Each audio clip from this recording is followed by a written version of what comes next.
هلو سلام. ريسيت متاعنا اليوم فرفوشة. المكونات سهلة وبسيطة. في عوض عروش البسباس عندي الشبت، عوضته بالشبت. هنا عندي شبت، عندي ثوم، تبلو كروية، ملح، فلفل أكحل، كركم، فلفل أحمر، طماطم حكة وهريسة حكة، وكمية محترمة من البصل الأخضر والأبيض.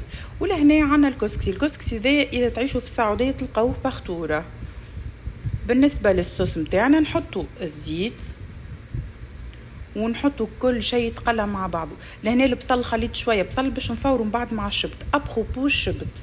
هي تجيب عروش البسباس الاخضر، بحكم نعيش في السعوديه ماهوش موجود.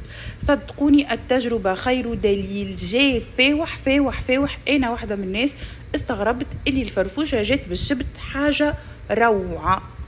كما تشوفوا لهنا نرجعوا لموضوعنا، حطيت الفلفل وحطيت المكونات الكل تتقلى مع بعضها ومرقت. الصوص تجي خاطره شويه لأن حطيت الشبت يتفور،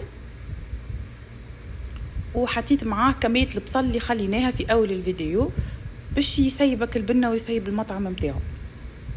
لأن تبثبثت الكسكسي العادية، شوية زيت زيتونة وشوية كركم. ما حطيتش الملح خاطر ملحت الصوص بالكدا.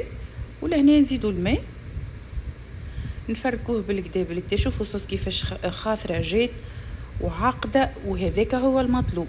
لأن الشبت متاعنا سي بون تفور، حطيني على جنب خاطر يسيب برشا ماء باش يستقطر الماء متاعو. وفي نفس الكسكاس لا نشلو لا حتى شيء، نحط الكسكسي متاعنا يفور. كيما تعرفوني واستانستوا بيا، انا اي حاجه مفوره راني ما نسقيهاش بالماء، راني نسقيها بالصوص متاعها.